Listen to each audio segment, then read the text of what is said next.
The sound of the gunshot still echoed in Alara Nightingale's ears as she stared at the foreclosure notice on their kitchen table. 3 weeks since her father's suicide, yet the bills kept coming like vultures to a carcass. Her slender fingers trembled as she calculated the numbers for the 10th time: mortgage, medical bills for her mother's lupus treatment, college tuition for her brother Mason. The math never changed. "Alara," her mother's frail voice called from the bedroom. "Is everything all right, sweetheart?" "Everything's fine, Mom." The lie tasted bitter. At 22, Alara had abandoned her nursing studies to care for her family after her father's death. Arthur Nightingale, once respected in Brookhaven as a financial advisor, had shot himself in his car overlooking the Atlantic. The suicide note simply read, "I'm sorry. Blackwood owns everything now." Thorne Blackwood. Even in small-town Maine, people knew the name. A tech billionaire with the heart of a shark. The papers showed her father had borrowed close to $2 million from one of Blackwood's shell companies, gambling it all away at underground poker games in Boston. Alara placed a kettle on the stove. The cottage they'd called home for generations would be seized by week's end. Her mother didn't know. The doctors had warned against any stress that might trigger another lupus flare. The knock at the door came at exactly 3 p.m. Alara opened it to find a woman with a steel gray bob and eyes that matched her charcoal suit. "Miss Nightingale?" "Vivian Burke, representing Blackwood Enterprises." She handed Alara a business card. "May I come in?" Alara let her through, noticing the gleaming black Bentley parked outside. The driver remained inside, his silhouette barely visible through tinted windows. "I'll be direct," Ms. Burke said, declining a seat. "Your father's debts to Mr. Blackwood amount to $1.87 million plus interest. We're prepared to seize this property within 48 hours. Alara steadied herself against the counter. "My mother is ill. My brother's in college. We have nowhere else to go."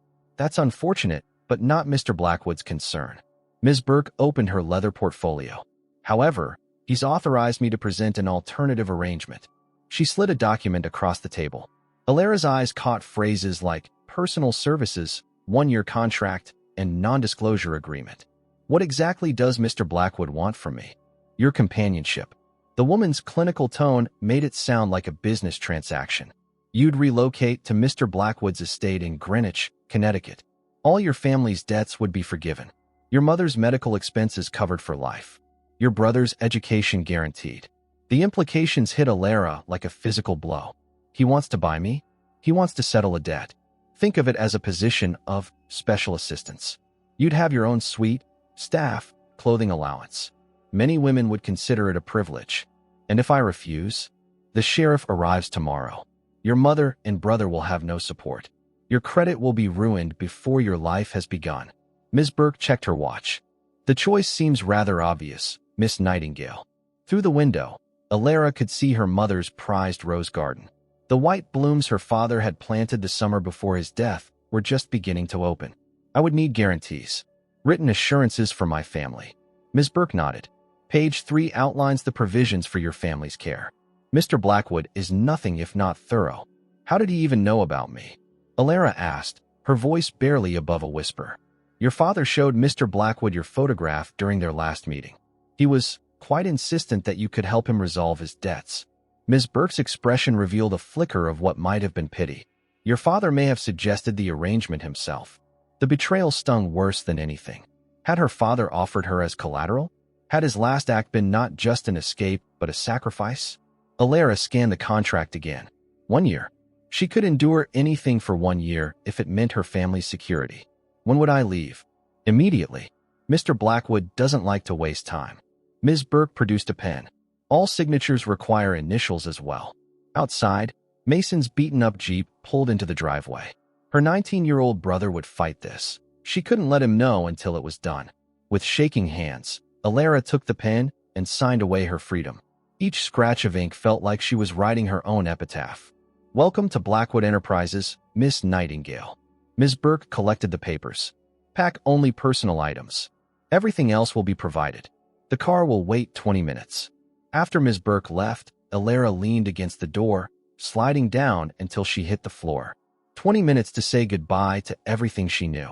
20 minutes before she became the property of a man she'd never met.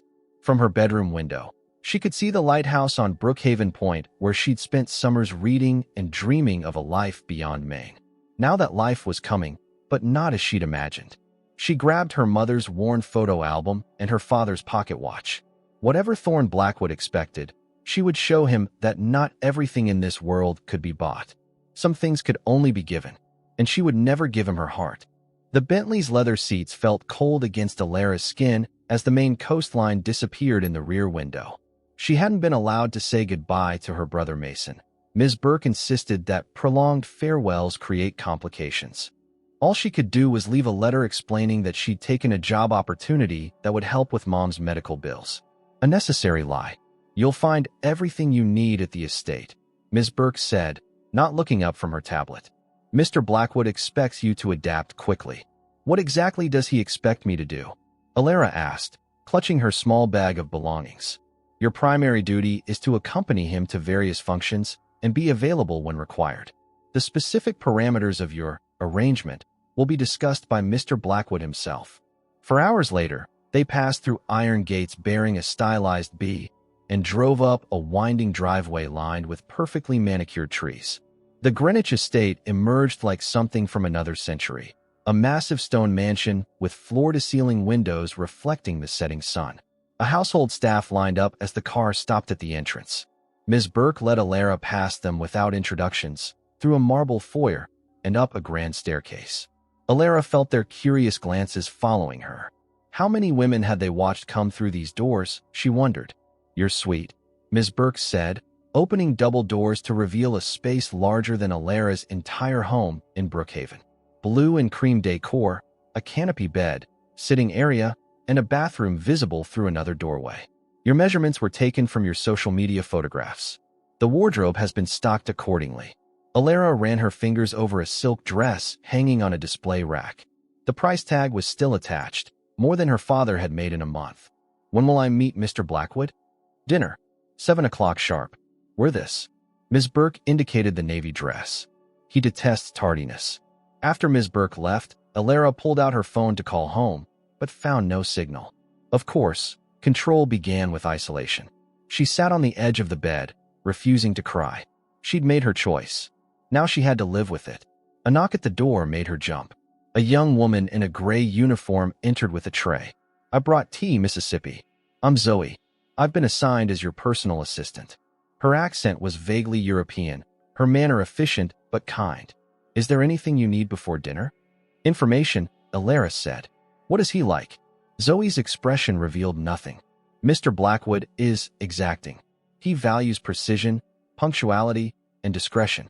The previous companion lasted 3 months. How many others were there?"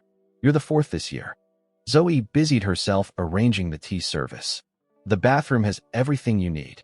I'll return at 6:30 to help you prepare." Alone again, Alara explored her gilded cage. The bathroom held products from Paris. The closet contained clothes in exactly her size, and a desk drawer revealed stationery with her name already engraved on it. Alara Nightingale, Blackwood Estate. The presumption was breathtaking. At 6:58, Alara descended the staircase in the navy dress, which fit as if custom-made. Her long auburn hair was pulled back in a simple knot. Her one small rebellion against the full makeover Zoe had attempted. The dining room stretched beneath a crystal chandelier, with one place setting at each end of a massive table. As a grandfather clock struck 7, a side door opened. Thorne Blackwood was taller than she'd expected. His steel gray suit matched his eyes, and his dark hair was cut with military precision. At 35, his face showed the hardness of someone who'd never known softness, with a scar tracing his left jawline. He wasn't handsome in the conventional sense, but his presence filled the room like a gathering storm. "Miss Nightingale." His voice was deep, devoid of warmth. "You're punctual. That's encouraging." "Mr. Blackwood." Alara forced herself to meet his gaze. He gestured to a chair, and a server appeared to seat her. Thorne took his place at the opposite end, creating a gulf between them. "You've reviewed the contract?" he asked as the first course appeared. "I've read it, yes. Yet I sense questions." He sipped his wine, studying her. "Ask them." Alara straightened her shoulders. "Why me? You could have simply taken our house, collected the insurance on my father's debts. Why this arrangement?" A cold smile touched his lips. Your father spoke highly of your virtues. I collect rare things, Miss Nightingale. Innocence is perhaps the rarest commodity in my world. The implication made Alara's skin crawl. I won't be a plaything. You'll be whatever I require. His tone remained conversational. The contract you signed is quite comprehensive. Your family's comfort depends entirely on your compliance. And what exactly will compliance entail? Thorne set down his glass.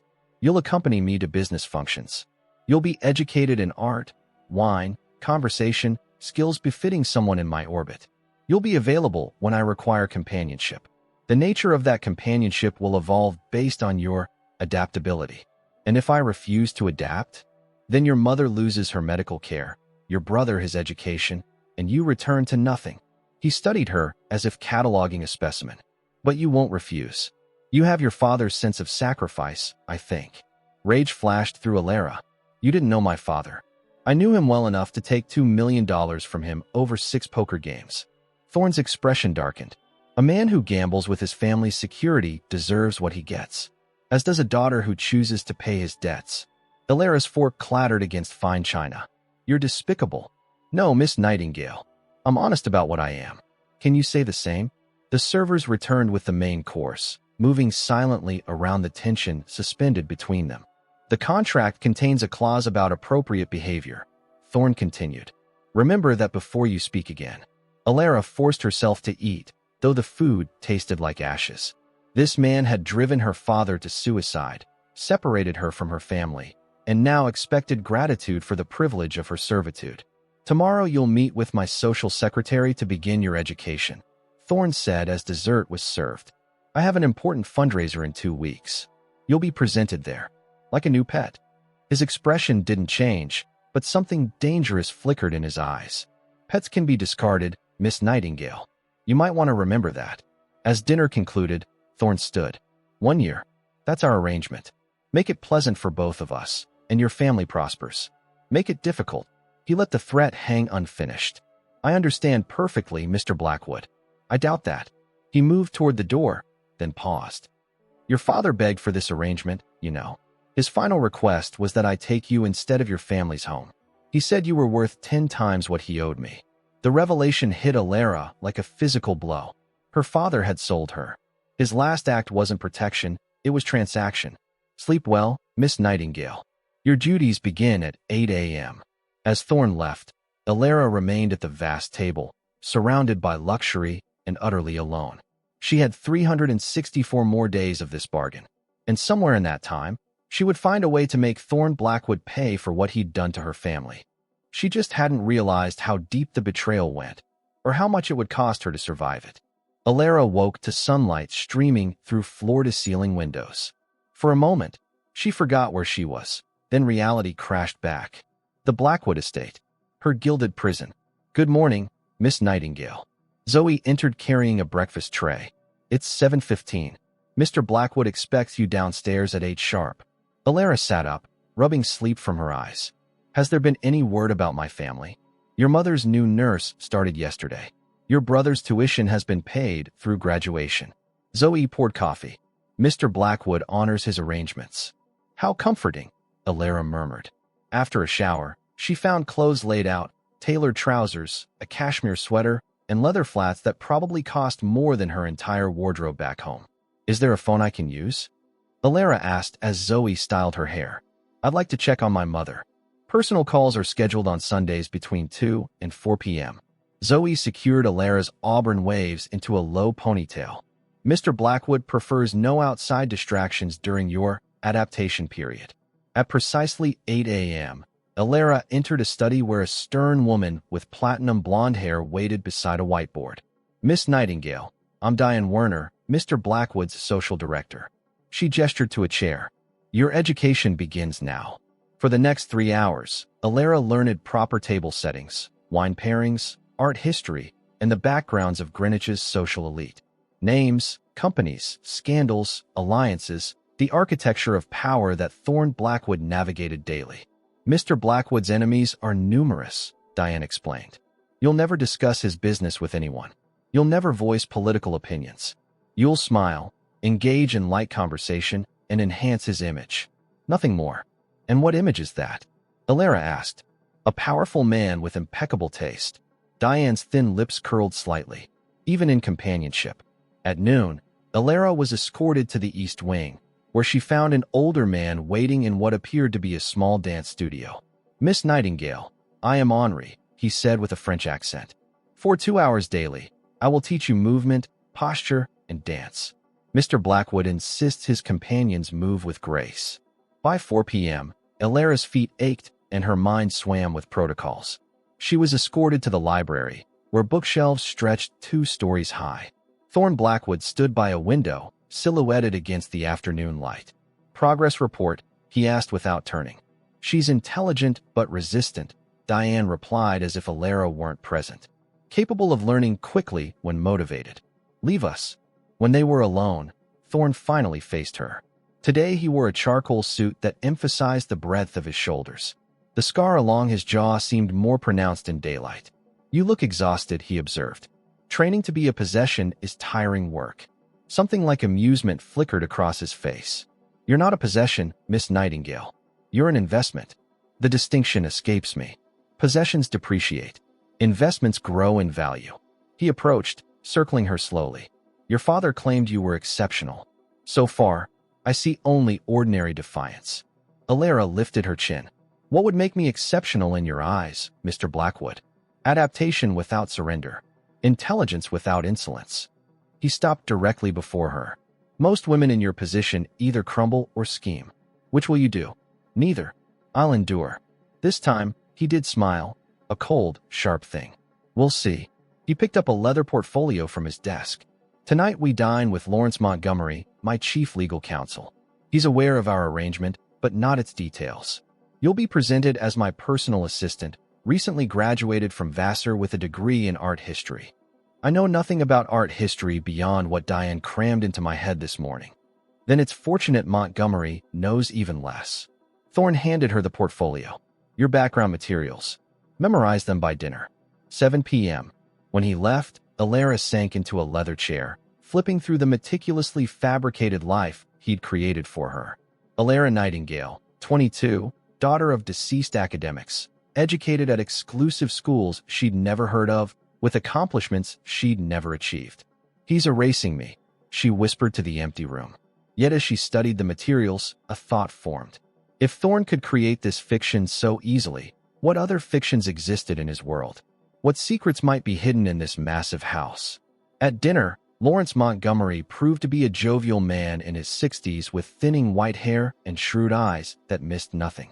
Miss Nightingale, Thorne rarely brings fresh faces to our dreary business dinners. He kissed her hand with old-world charm. How are you finding Greenwich after quiet campus life? Alara smiled, channeling the confident art history graduate from her fabricated biography. Different worlds, but equally fascinating. Though I miss the Vassar Library. She's cataloging my art collection. Thorne interjected, watching her performance with calculated interest. Throughout dinner, Alara navigated Montgomery's questions about non-existent professors and campus landmarks by deflecting with questions about his own Harvard days. When the conversation turned to Thorne's recent acquisition of a tech startup, she went silent as instructed. You found a clever one this time, Montgomery remarked to Thorne over brandy. Much more suitable than Victoria. That woman had ambition written all over her face. Victoria lacks subtlety, Thorne agreed, among other virtues. Later, as they walked through the mansion's hushed corridors, Thorne surprised Alara by saying, You performed adequately tonight. High praise from my captor. His expression hardened. You signed the contract, Miss Nightingale. No one forced your hand. My father's debt forced my hand. Your father's weakness forced your hand, he corrected. Direct your resentment appropriately. They stopped at the entrance to her suite. For a moment, Alara thought he might follow her inside. The possibility sent ice through her veins. Instead, he merely said, Tomorrow you'll accompany me to the office. 7 a.m. sharp. The office? Is that part of my duties? My previous assistant quit last week. Until I find a replacement, you'll serve in that capacity as well. He studied her face. Unless you find honest work beneath you? The taunt stung. I'll be ready at 7. Alone in her room, Alara sank onto the window seat overlooking the estate's manicured grounds. Beyond the stone walls lay Greenwich, and beyond that, a world where people moved freely, where her mother and brother continued their lives without knowing what she'd sacrificed. A knock interrupted her thoughts. Zoe entered with a slim package. From Mr. Blackwood. She placed it on the bed and left without another word. Inside, Alara found a cell phone with a note. For emergencies only. All communications monitored. TB. Even his gesture of connection came with surveillance. Alara slipped the phone into her nightstand drawer, then moved to the bathroom, where she ran a bath as hot as she could stand. As steam filled the room, she caught her reflection in the mirror. The same face, but something had changed in her eyes. A hardness that hadn't been there in Brookhaven. Adaptation without surrender, she whispered, echoing Thorne's words. If she was to survive this year, to protect her family, and perhaps find leverage against Thorne Blackwood, she needed to become the exceptional investment he sought. She needed to watch, learn, and wait. The Crystal Mansion might be a prison, but every prison had its weaknesses. Even one built by Thorne Blackwood. 2 weeks into her captivity, Alara had settled into a rhythm at Blackwood Enterprises. Each morning, she rode in silence beside Thorne in his Aston Martin to the gleaming skyscraper in downtown Manhattan that housed his empire. There, she occupied a desk outside his office, screening calls, organizing files, and observing the nervous energy that rippled through employees whenever Thorne appeared. He fired the last assistant for using the wrong font on a presentation, whispered Jennifer from accounting as they waited for coffee in the break room. The one before that lasted 9 days. What about his companions? Alara asked carefully. Do they usually work here too? Jennifer's eyes widened. You know about those? God, no. You're the first he's ever brought to the office. Everyone's talking about it. Alara absorbed this information, filing it away. Something about her situation was different from her predecessors. Whether that was good or dangerous remained to be seen. On this particular Tuesday, Alara was organizing the weekly executive report when Thorne's voice came through the intercom. Miss Nightingale. My office. Now. She found him standing at the floor-to-ceiling windows, Manhattan spread beneath him like a circuit board. Rain streaked the glass, distorting the city into watercolor smudges. The Wilson contract is missing page 7, he said without turning. I'll retrieve it immediately. Alara moved toward the door. Don't bother. The meeting's in 10 minutes, and the error has already made us look incompetent. His voice carried the edge that made executives flinch. Explain. Alara reviewed her mental checklist. I assembled the packets myself from the files legal sent over. If a page is missing, the error occurred before it reached me. So you're saying it's not your fault? I'm saying I should have checked each page individually instead of trusting legal's pagination. She met his gaze. The error is ultimately mine, regardless of its origin. Something shifted in his expression, surprise, perhaps, at her refusal to deflect blame. Fix it, he said after a moment, and inform legal their carelessness has been noted. Later that afternoon, Alara delivered documents to the legal department and found a young paralegal named Marcus being berated by a senior partner for the missing page. Mr. Blackwood wants him written up, the partner snapped. Third strike means termination. Marcus blanched. Please, sir. My wife just had our baby. I can't lose this job. As the partner stormed off, Alara approached Marcus's desk. What happened with that contract? The printer jammed while I was collating. His hands trembled as he organized files. One page must have stuck. Oh God, I'm going to be fired. Alara thought of her brother. How easily one mistake could derail a life. Give me copies of your work for the last 3 months. Why? Because I'm going to fix this. She gathered the documents. Just keep your head down until tomorrow. That evening, as the office emptied, Alara remained at her desk reviewing Marcus's files. Every contract was meticulously prepared, every brief flawless. The missing page was clearly an anomaly. Working late, Thorne's voice startled her. He stood in his doorway, jacket off, tie loosened, the first time she'd seen him anything less than perfectly composed. Research, she replied, closing the folder. On the paralegal? Yes, I know. He approached her desk. Why? He doesn't deserve to be fired for a printer malfunction. Business isn't about deserving. It's about performance. One mistake in 3 months of perfect work deserves a second chance. Alara held his gaze. Firing him costs you institutional knowledge and creates unnecessary hiring expenses. Thorne's eyebrow rose. You've been studying our HR manual. I've been studying everything. A moment passed between them, something unspoken shifting the air. Come with me, he said abruptly. They rode the elevator to the penthouse level, a space Alara had never seen. Unlike the sterile corporate floors below, this level held a private apartment with wall-to-wall bookshelves, leather furniture, and abstract paintings that probably cost more than her family's house. You eat dinner here? She asked, noting the kitchenette. I work late. He gestured to a chair while pouring 2 glasses of bourbon. Sometimes it's easier than commuting to Greenwich.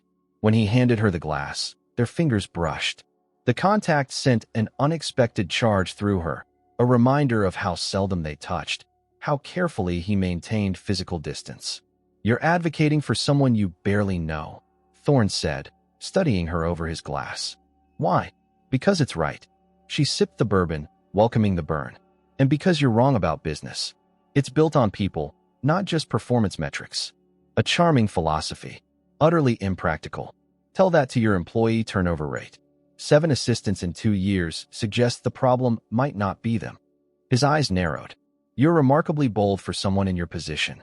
My position? Alara set down her glass. You mean as your contractually obligated companion, or as your temporary assistant? Both. Then perhaps that's part of my value. Honesty is rare in either role, I imagine. Something like amusement flickered across his face. Don't mistake my tolerance for approval, Miss Nightingale. I wouldn't dream of it, Mr. Blackwood. They finished their drinks in silence. Through the windows, Manhattan glittered like stars fallen to earth. For a moment, Alara could almost forget the circumstances that had brought her here. The Morton Foundation Gala is Saturday, Thorne said, breaking the silence. Your first official appearance as my companion. Alara tensed. What does that entail exactly? You'll accompany me. Converse appropriately. Avoid business discussions. He studied her face. There's no sexual component to our arrangement, if that's your concern. Relief washed through her, though she hid it. Then why the contract? Why not just hire a regular assistant? Because business requires appearances. He moved to refill their glasses. A personal assistant might leave for a better offer. A companion under contract is reliable. A possession. We've discussed this. You're an investment. In what exactly? Thorne paused, considering her with those steel-gray eyes. In convincing my board that I'm stable enough to take the company public next year. The admission surprised her. It was the first genuine piece of himself he'd offered. Victoria Ashcroft, Alara said, remembering the name Montgomery had mentioned. She was meant to serve that purpose? A shadow crossed his face. Victoria had other ambitions, ones that conflicted with mine. The subtext was clear. Victoria had wanted more than a business arrangement. Had wanted Thorne himself. And you think I don't have ambitions? Alara asked. Your only ambition is surviving this year and returning to your family. He finished his bourbon. That makes you predictable. Safe. The assessment stung because it was true. Yet something in his tone suggested he found her predictability disappointing. You should head back to Greenwich, he said, glancing at his watch. The car is waiting. As Alara gathered her things, she noticed a framed photograph partially hidden behind books on a shelf. A young boy, perhaps 10, standing beside a man with Thorne's sharp features. Your father? She asked without thinking. Thorne's expression hardened. That's not part of our arrangement, Miss Nightingale. The rebuke was clear. Personal questions were forbidden territory. In the car back to Greenwich, Alara replayed their conversation. For all his coldness, Thorne Blackwood had shown glimpses of something human tonight. In his admission about the IPO, in his unguarded reaction to the photograph. The next morning, she arrived to find Marcus the paralegal at her desk, confusion on his face. Mr. Blackwood reversed the write-up, he said. Said there were mitigating factors. Did you say something to him? Alara smiled. Maybe he just recognized your value. As she settled at her desk, Thorne emerged from his office. Their eyes met briefly before he turned to the waiting executives. No acknowledgement passed between them, but something had changed. A small fissure had appeared in the ice. Whether it would widen into a crack or freeze over again remained to be seen. The Morton Foundation Gala transformed the Metropolitan Museum's sculpture garden into a wonderland of floating lanterns and champagne fountains. New York's elite circulated in designer evening wear, their jewelry catching light like constellations. Remember, Thorne murmured as they entered, his hand barely touching the small of Alara's back. These people aren't your friends. They're competitors evaluating weakness. Alara nodded, acutely aware of the midnight blue gown Diane had selected, elegant enough to belong, but simple enough not to overshadow any of the wives and heiresses casting curious glances her way. Thorne Blackwood, a silver-haired man approached.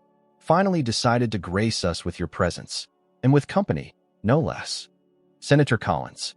Thorne's public smile appeared, a mask Alara had learned to recognize. May I present Alara Nightingale? The senator's eyes assessed her with practiced efficiency. Charming. Tell me, my dear, how did you manage to thaw our resident Ice King? By recognizing that perception rarely matches reality, she replied smoothly, using one of Diane's practiced deflections. The senator laughed. She's sharp, Thorne. Better watch this one.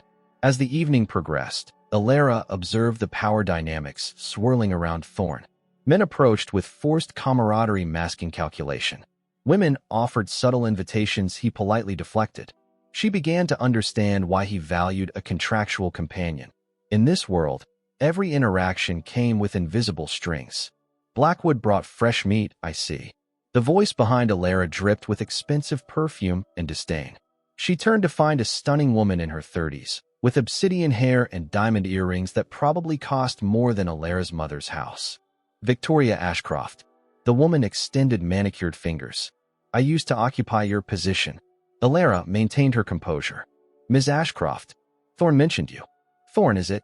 How intimate. Victoria sipped champagne. Tell me, has he shown you his scars yet? The physical ones are nothing compared to the emotional damage.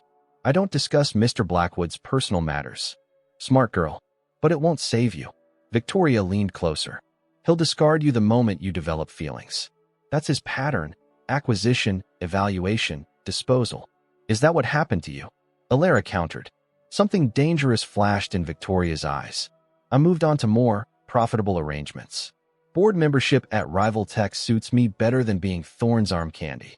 Rival Tech, Blackwood Enterprises' main competitor. The connection wasn't coincidental. If you'll excuse me, Alara said, I should rejoin Mr. Blackwood. Victoria's crimson smile widened. Run along, little girl. But remember my warning. No one leaves Thorne's orbit unscathed. Alara navigated through the crowd, spotting Thorne deep in conversation with an elderly man whose bow tie matched the Morton Foundation's signature purple. Miss Nightingale. A balding man intercepted her path. We haven't been introduced. Harold Winters, Chief Financial Officer at Blackwood. Mr. Winters. Alara recalled his file from her studies. A pleasure. Enjoying your role as Thorne's latest acquisition? His breath smelled of scotch and bitterness. The office pool has you lasting 3 months, tops. I wasn't aware my employment was the subject of office gambling. Everything Thorne does is our business, including his companions. Winter's gaze traveled down her gown. When he's done with you, consider my offer. I have a position that might suit your talents. The innuendo couldn't have been clearer. Alara's skin crawled. I'll keep that in mind, Mr. Winters. She stepped around him, making a mental note of this new potential enemy. Near the bar, she overheard 2 executives she recognized from Blackwood Enterprises. The board meeting Thursday is crucial, one murmured.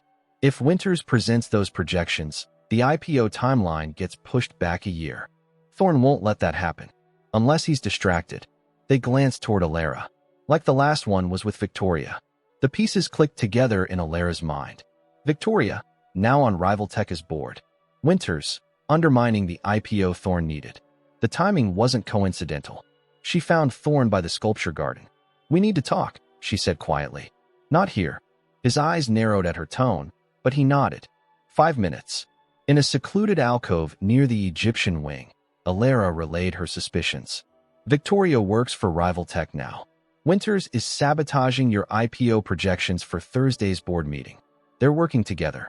Thorne's expression remained impassive, but his posture tensed. Evidence. Overheard conversations. Victoria's warning to stay away from you. Winters' inappropriate suggestion that I come work for him after you're done with me.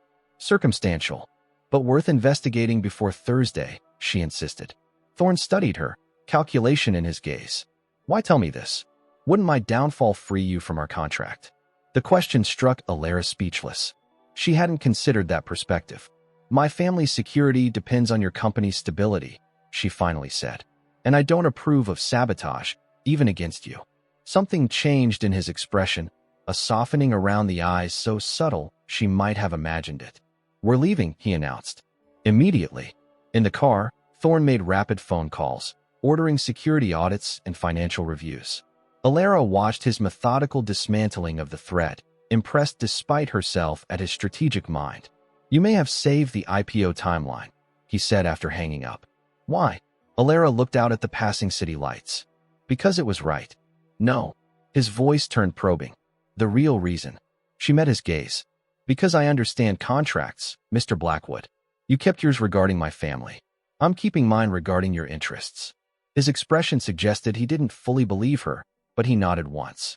Then we continued to understand each other. But as they rode in silence back to Greenwich, Alara wondered if they understood each other at all, or if they were just beginning to glimpse the truth beneath their carefully maintained facades.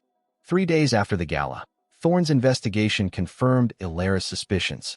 Security footage showed Winters meeting Victoria at a hotel bar. Financial records revealed discrepancies in the IPO projections. By Thursday's board meeting, Winters was escorted from the building, his access revoked. Your instincts saved us considerable trouble, Thorne acknowledged as they drove back to Greenwich that evening. The board approved the accelerated IPO timeline. Will Victoria face consequences? Alara asked. Rival Tech will distance themselves once the SEC investigation begins. A rare smile touched his lips. Corporate espionage carries significant penalties. The victory created a subtle shift in their dynamic. Thorne began including Alara in business discussions beyond her administrative duties. She found herself in strategy meetings, her opinions solicited, her insights valued. On a rainy Saturday, 3 months into her contract, Thorne surprised her by asking her to join him in the mansion's eastern wing, an area she'd never been permitted to enter. This was my mother's studio, he explained, unlocking ornate double doors to reveal a sunlit room filled with canvases, sculptures, and artifacts from around the world. Alara stepped inside, astonished by this glimpse into Thorne's closely guarded past. Your mother was an artist? And a collector. He gestured to glass display cases containing ancient jewelry, ceremonial masks, and delicate porcelain. After my parents died, I preserved it exactly as she left it. The intimacy of the moment wasn't lost on Alara. This was the first personal information he'd volunteered. How did they die? She asked carefully. A shadow crossed his face. Plane crash. I was 15.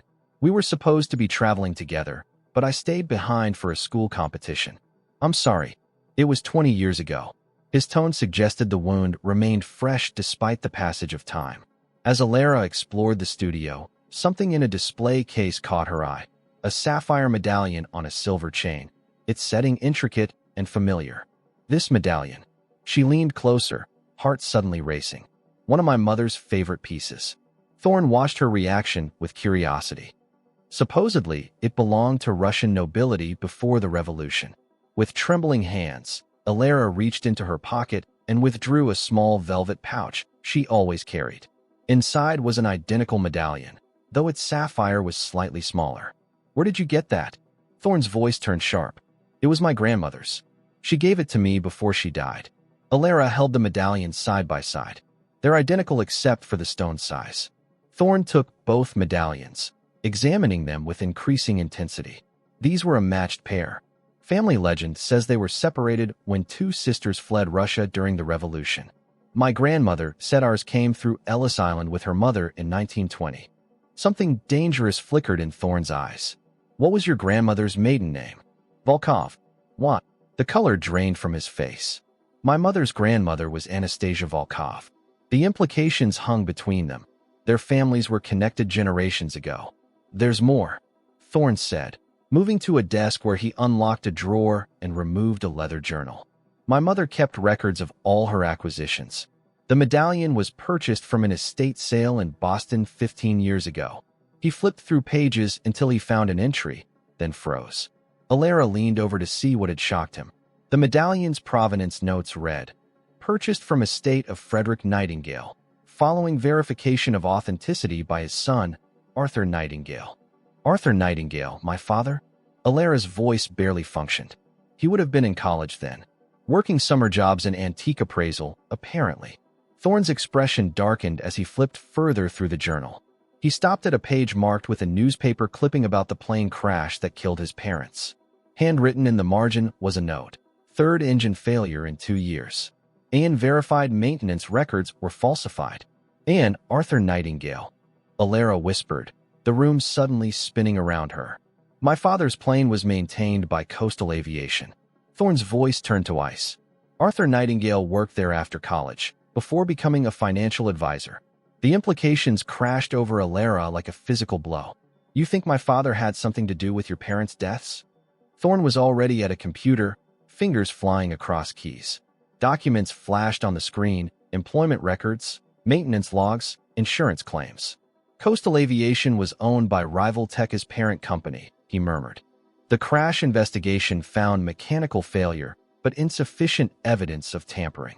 That doesn't mean my father was involved, Alara protested. Then explain why he specifically sought me out for those poker games. Thorne's eyes blazed with cold fury.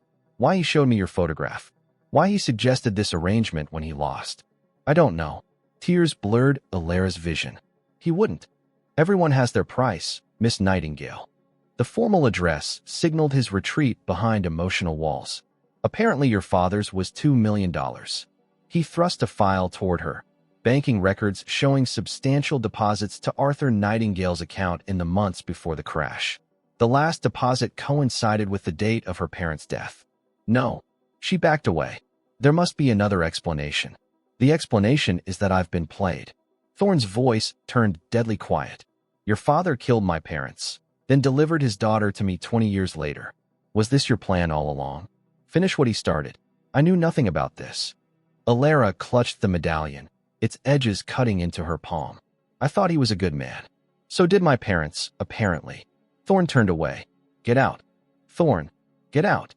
His roar shattered the fragile connection between them. Alara fled, tears streaming down her face, the medallion clutched in her hand like a burning coal. In her suite, she collapsed onto the bed, mind reeling with impossible revelations. If Thorne was right, her entire life had been built on lies. The father she'd mourned was a murderer. The sacrifice she thought she was making to save her family was part of a plan set in motion decades ago. But why? What connected the Blackwoods and Nightingales beyond these twin medallions? As dawn broke, Alara made her decision. She couldn't stay, not with the weight of these revelations between them. Not with Thorne looking at her, as if she were the architect of his deepest pain. She packed a small bag, left the medallion and a letter explaining that she'd known nothing of her father's actions, and slipped out as the household still slept. The family she'd sacrificed everything to protect was built on blood money. The man whose cold heart had begun to thaw now saw her as an enemy. There was only one place left to go, home to Brookhaven, to the lighthouse where she'd spent childhood summers dreaming of a different life. There, perhaps, she might find answers about who her father really was, and why he'd set them on this collision course with the Blackwoods. The Brookhaven lighthouse stood sentinel on rocky cliffs, its beams still sweeping the coastline as it had for a century. Alara climbed the winding path with leaden legs, the events of the past 24 hours replaying in her mind. Her father, a killer. Her sacrifice, part of some incomprehensible plan. Her growing feelings for Thorne, shattered by revelations that connected their families in blood. She'd taken only what she'd brought to Greenwich, leaving behind the designer clothes and jewelry. The caretaker's cottage beside the lighthouse had been abandoned for years, but her father had kept a key in their family's boathouse. It would shelter her until she figured out what to do next.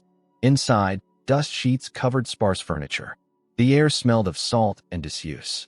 Alara opened windows to the sea breeze, trying to clear her head along with the musty air. On a weathered desk, she spread out what little evidence she had. Her grandmother's letters mentioning the medallion, old family photographs, and newspaper clippings about her father's career. Nothing suggested connections to plane crashes or corporate espionage. Nothing explained why Arthur Nightingale would orchestrate his daughter's placement with Thorne Blackwood 2 decades after allegedly murdering his parents. As sunset painted the cottage walls amber, Alara's phone rang. The emergency one Thorne had given her. She hesitated, then answered. Where are you? His voice was tightly controlled. Safe. Alone. I had nothing to do with what my father did. Then come back and help me understand why. You made your opinion of me quite clear. I was hasty. The admission seemed painful for him. There's more to this story. Victoria Ashcroft has been calling board members. She claims to have evidence about your father that could destroy the company's reputation before the IPO. Alara closed her eyes. What evidence? Unknown. But she mentioned the medallions specifically. The pieces still didn't fit together. I need time to process this, Thorne. My entire life feels like a lie. I understand that sentiment better than most. His voice softened slightly. But running won't solve this. I'm not running. I'm searching. She glanced at the lighthouse beam through the window. For the truth about who my father really was. Silence stretched between them, taut with unspoken thoughts. The Brookhaven Lighthouse, he finally said. That's where you are, isn't it? Alara froze. How did you? Your background file. You mentioned it was your favorite place during your childhood. A pause. Stay there. I'm coming. Thorne, no. But he had already hung up. Alara paced the small cottage, torn between fleeing again and waiting to confront whatever truth Thorne might bring. Outside, storm clouds gathered on the horizon, matching her turbulent thoughts. While searching through a desk drawer for candles in case the electricity failed, she found an old metal box wedged in the back. Inside lay faded photographs, letters, and a small leather journal. Her father's handwriting filled the pages, dates, initials, and cryptic notes spanning years. The most recent entry, dated just weeks before his suicide, chilled her blood. TB found the connection. Can't risk him and he getting hurt. The debt must be paid. TB, Thorne Blackwood. M and E, her mother Margaret and herself. But what connection? What debt? Further back in the journal, she found an entry from 20 years ago. Contract complete. Final payment received. God forgive me. The date matched the plane crash that killed Thorne's parents. Rain lashed against the windows as Alara continued reading, horror mounting with each page. Her father hadn't been working alone. Names appeared repeatedly. RS, giving orders. VA, providing documents. One entry mentioned, young Blackwood boy, spared due to last-minute schedule change. Thorne had been meant to die alongside his parents. Thunder crashed as the cottage door burst open. Thorne stood in the doorway, drenched from the storm, his expression a terrible mixture of rage and something deeper, betrayal, perhaps, or grief. You found it, he said, noticing the journal in her trembling hands. Did you know, she whispered, about all of this? About me? He stepped inside, rain dripping from his coat. I suspected a connection when you mentioned Brookhaven during your first week. Your father's gambling debts seemed too convenient. But I didn't know the extent until the medallions. He was working for someone. Alara held out the journal. RS and VA. Robert Sinclair, Rival Tech's founder. And Victoria Ashcroft. Thorne took the journal, scanning pages with grim concentration. Victoria was Sinclair's protege. She would have been involved even then. Lightning illuminated his face, harder than she'd ever seen it, yet somehow more vulnerable. My parents threatened to expose Sinclair's illegal trading activities, he continued. They died before they could testify. I spent 20 years building evidence against him, but he died before I could make him pay. And I was what? Collateral damage. Bait. Alara's voice broke. Did you bring me to Greenwich knowing who I was? I brought you to Greenwich because your father specifically arranged it. His eyes met hers. I wanted to understand why a man would offer his daughter to his enemy. To protect me. She whispered, the terrible truth dawning. Victoria threatened my family to keep my father silent about his role in the crash. The gambling debts were fabricated to create the scenario where I'd accept your contract. Thorne nodded slowly. Arthur knew I was closing in on Sinclair's network. He needed you safely under my protection before Victoria silenced him too. So he took his own life instead. Tears spilled down Alara's cheeks. And designed this entire scenario. Me coming to you. The medallions, everything, to expose the truth 20 years later. A dying man's confession and revenge. Thorne's voice held reluctant admiration, using his death to ensure his daughter's safety and reveal the conspirators. Outside, the storm intensified, waves crashing against the cliffs. Inside, the air between them crackled with unspoken emotion. I should have trusted you, Thorne admitted, stepping closer. And I should have stayed to fight. Alara looked up at him, seeing not the cold billionaire who had contracted her services, but a man who had suffered the same manipulation and loss that she had. His hand gently touched her face, wiping away tears. Perhaps we can fight together now. As thunder shook the cottage foundations, Alara realized something had fundamentally changed between them. The contract that had bound them was meaningless compared to the truth that now connected them. Both pawns in a game designed decades before, both survivors seeking justice and, perhaps, healing. "We have the evidence to destroy Victoria now," she said, leaning into his touch. "We do." Thorne's expression softened with determination. "And we will." In that moment, with rain hammering the lighthouse cottage and decades of secrets laid bare between them, they sealed their new alliance with a kiss that defied the storm, and the broken hearts beginning to mend. Dawn broke over Brookhaven as the worst of the storm receded, leaving behind a landscape washed clean. Inside the lighthouse keeper's cottage, Alara stirred from sleep on the narrow sofa, momentarily disoriented until the events of the previous night came flooding back. The journal, the revelations.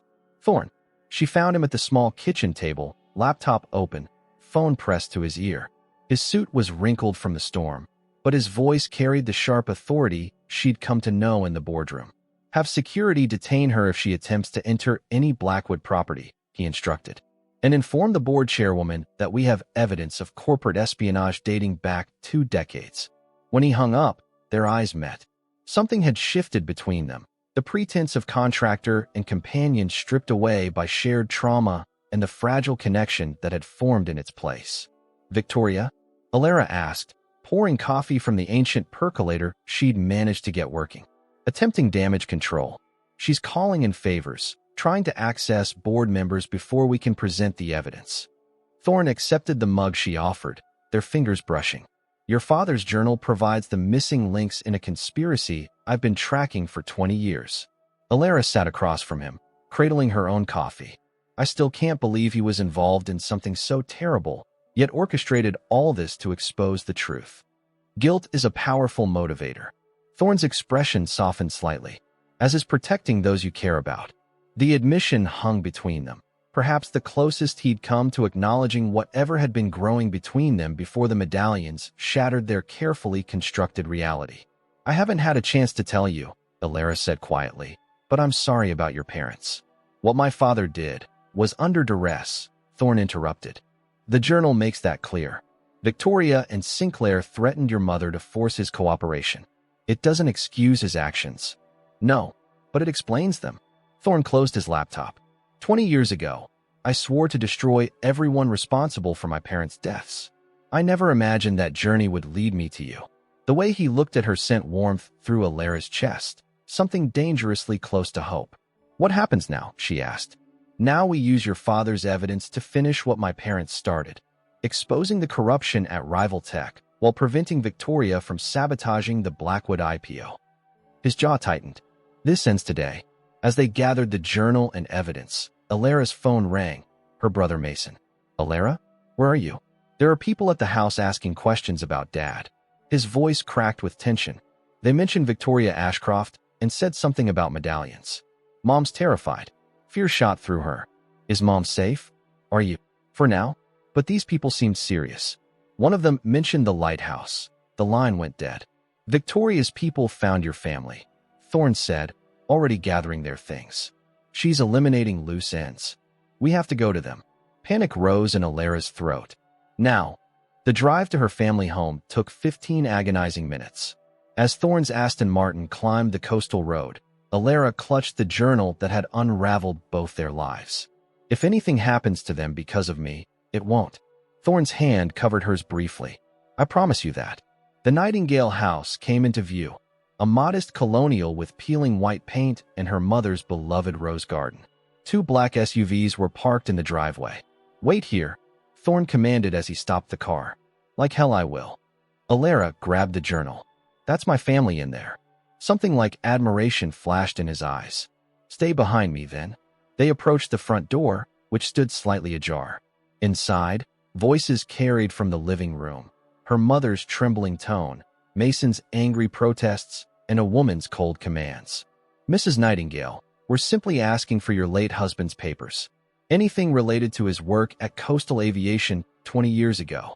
Victoria Ashcroft sat in Alara's father's armchair, elegant in a charcoal suit despite the early hour. Two men in dark clothing flanked her, while Margaret Nightingale and Mason huddled together on the sofa. Family reunion. Victoria sneered when she spotted Alara and Thorne. How touching. Get out of my house, Alara demanded. Your house. Victoria laughed. Everything the Nightingales have was purchased with blood money. Your father was a murderer for hire.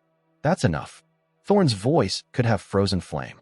Your connection to Robert Sinclair and the Blackwood sabotage is documented in Arthur Nightingale's journal. The FBI has been notified. Victoria's composure slipped momentarily before she regained her cold smile. A convenient story. The board won't believe anything from the daughter of the man who killed your parents, Thorne. Besides, I have this. She held up a familiar sapphire medallion, the one Alara had left in her suite at the Blackwood estate. The matching piece to your mother's medallion, found in Alara's possession. Physical proof linking the Nightingales to the crash. Victoria stood. By this afternoon, your IPO will be in shambles, and the Blackwood legacy will end as it began, in scandal and failure. You're wrong. Alara stepped forward, opening the journal to a marked page. My father documented everything. Your early recruitment by Sinclair, the threats against our family, the falsified maintenance records you provided.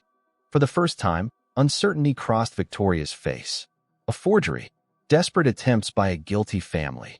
Ms. Ashcroft, Thorne's voice was deadly quiet. You made one critical error in your calculations. And what's that? Believing I would ever let anyone threaten someone under my protection. He nodded almost imperceptibly. The front door burst open as Blackwood security personnel swarmed in, led by Lawrence Montgomery. Victoria Ashcroft, the elderly lawyer announced with surprising authority. You're being detained on suspicion of corporate espionage, conspiracy, and accessory to homicide. Victoria's men reached for weapons, but froze as armed guards surrounded them. This is absurd. Victoria spat as handcuffs were applied. You have nothing that will stand up in court. We have everything. Thorne held up a small recording device, including your confession just now regarding the medallions and your connection to Sinclair. Add that to Arthur Nightingale's testimony and the financial records my parents were about to reveal before their deaths. Victoria's face drained of color as she was led away. This isn't over, Thorne. The Nightingales will always be your downfall. The house fell silent except for Margaret Nightingale's quiet sobs. Alara rushed to her mother, gathering her into a fierce embrace. I'm so sorry, Mom. I had no idea what Dad was involved in. Neither did I, Margaret whispered. He protected us from so much. Mason stared at Thorne with open hostility. Who exactly are you, and why is my sister with you? The question hung awkwardly in the air. How could Alara explain their arrangement, now transformed into something undefined? Thorne Blackwood. He introduced himself, extending a hand that Mason reluctantly shook. Your sister has been instrumental in resolving a 20-year-old crime that affected both our families.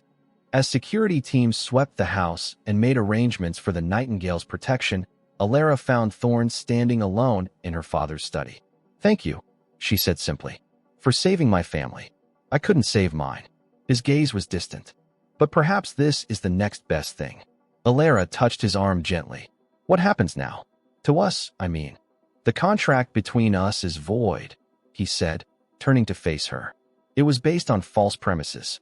A strange hollowness formed in her chest. So I'm free to go. Yes. His expression remained unreadable. But I find myself hoping you might stay, not out of obligation, but choice. The confession seemed to cost him something. A man unaccustomed to asking rather than commanding. I don't know if I can go back to being your employee or your companion. Alara chose her words carefully. Too much has changed. I'm not asking for either. For the first time, vulnerability showed plainly on his face. I'm asking for a chance to discover what we might be to each other without contracts or obligations between us. Outside, the last remnants of the storm cleared, sunlight breaking through clouds. Through the window, Alara could see the lighthouse in the distance, its beacon no longer needed in the clear day. 20 years ago, our families were connected by tragedy, she said softly. Perhaps now they can be connected by something better. Thorn's hand found hers, his touch no longer the careful, distant gesture of their arranged relationship, but something genuine and warm. "I've spent my life building walls," he admitted, "until you found the cracks in them.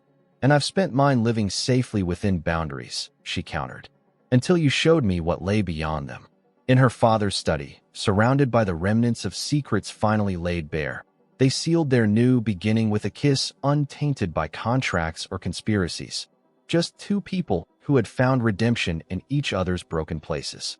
3 months later, Blackwood Enterprises completed the most successful tech IPO in a decade. Victoria Ashcroft and her accomplices faced federal charges for their roles in 2 decades of corporate espionage and the deaths of the elder Blackwoods. The medallions were reunited in a display at the Brookhaven Historical Society, their story of separation and reunification mirroring the journey of the families they had once divided. And if anyone in Manhattan's elite circles found it strange that Thorne Blackwood had traded his Crystal Mansion for a renovated lighthouse keeper's cottage on the Maine coast, they kept their opinions to themselves. The fearsome businessman was seldom seen in New York these days, having delegated daily operations to trusted executives while he focused on personal investments.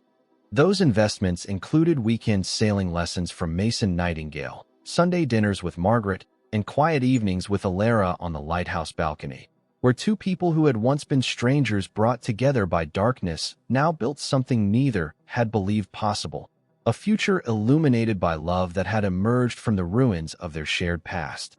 For Alara and Thorne, the contract that began their story had long since been replaced by promises freely given and a bond that needed no signatures to validate its truth. Only two hearts that had learned to trust again after a lifetime of betrayal. And in the lighthouse that had once been her childhood refuge, Alara found not an escape, but a homecoming, with the man whose hard heart had softened just enough to let her in, and whose redemption had become intertwined with her own.